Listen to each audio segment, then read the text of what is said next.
小西来了吗？他还没来。我不明白，我为什么比我的助理来的还早？因为您的助理下班时间比您晚啊。哎，怎么了？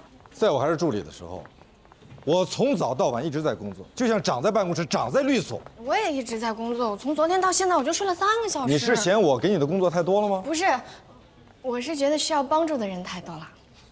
你是不是特别享受这种别人求你帮忙的感觉？我觉得助人为乐是美德。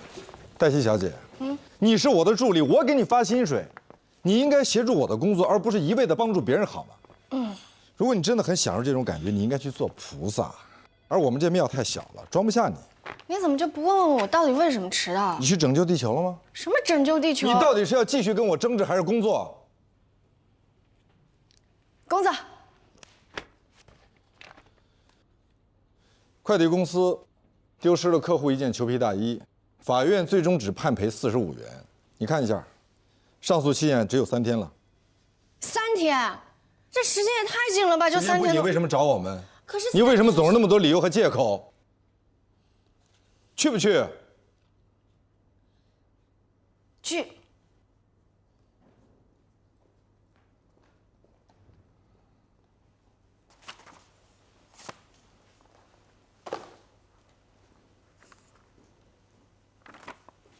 你刚才是不是有点儿？玉不琢不成器。你今天有点不正常，到底怎么了？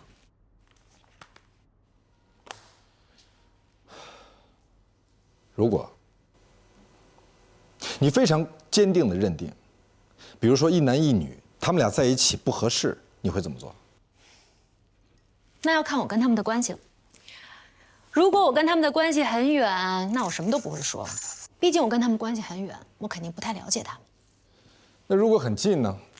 如果一个是我的姐姐，另外一个是我的同学，我又非常的了解他们，我认定他们两个不合适，那我就会说，我会告诉他们，我觉得他们俩不合适。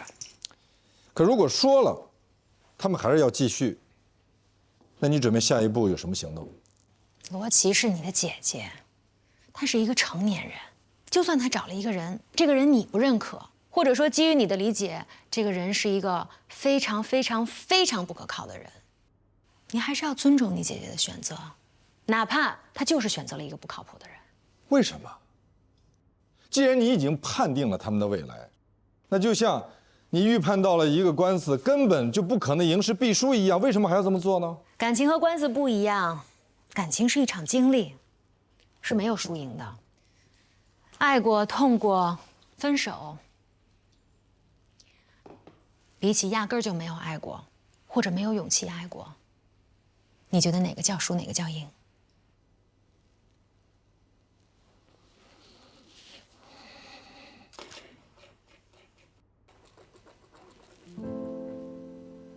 谢谢。不客气。要我去叫你的助理，告诉他你有工作找他做。谢谢。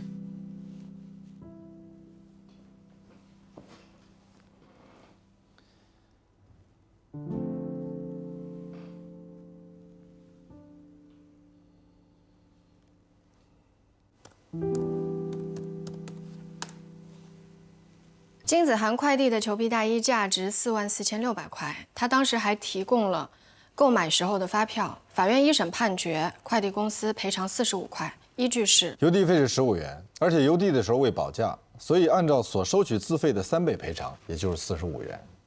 你接着说。快递小哥在丢失快递之后呢，他就写了一张欠据，他承认自己丢失了裘皮大衣，但是在法院上他又开始翻供，他说他写这张欠据是因为金子涵胁迫他写的，而且他在取件的时候并没有打开包裹，所以不能确定里面到底是不是裘皮大衣。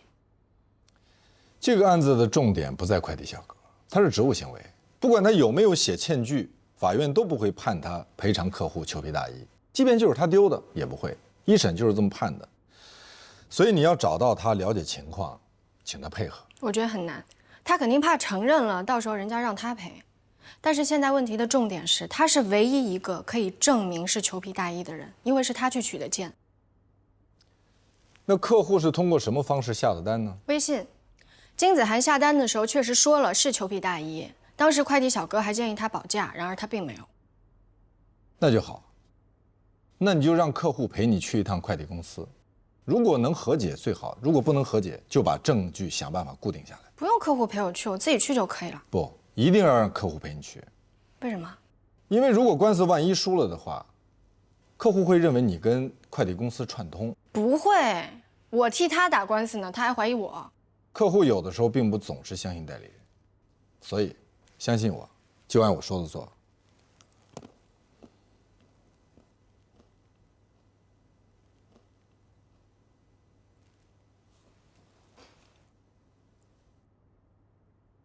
饿了吧？啊？不饿。刚才有人告诉我说，昨天晚上只睡了3个小时。我想没时间睡觉的人，肯定也没时间吃东西吧？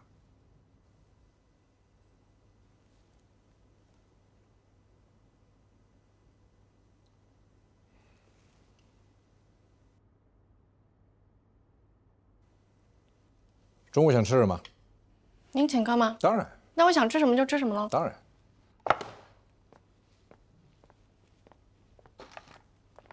一会儿我们别吃面了吧，吃面了容易长胖。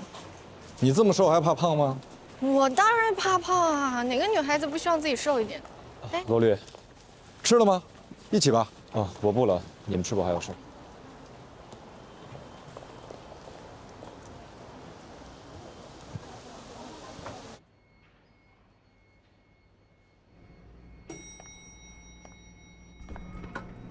麦飞，哦，主任，对不起，我没看见您。吃饭了吗？没。一起吧。哎，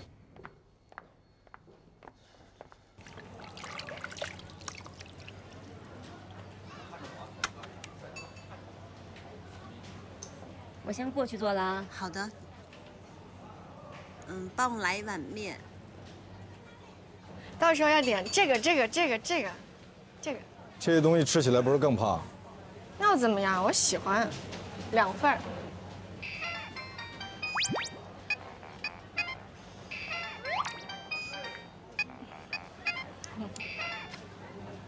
喂？啊？我这儿有点吵，我出来跟你说。你怎么了？你别哭啊，你好好说，怎么了？哎，你爷爷这事儿吧，一时半会儿也解决不了，算是在那儿悬着。他们也不能卖你爷爷的房子，但你爷爷的确是稀里糊涂的签了一个贷款协议，他们绝对不会善罢甘休。所以你最好的办法是，我建议啊，暂时搬出去住。你惹不起，躲得起嘛，啊？本来你说了要走了，我就把你的客户都给了别人了。没事儿，我给你开发新的客户。对了，齐老板，我的确是跟他们说了要换律师，但是他们的要求很严，必须要经过他们的认可才能换，到现在还没换成，那就不换了。还是你。谢谢您。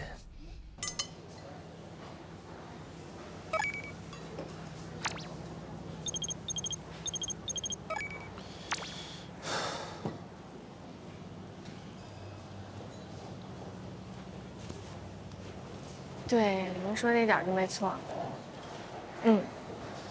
你慢慢打，我先回了。没事儿，您继续说。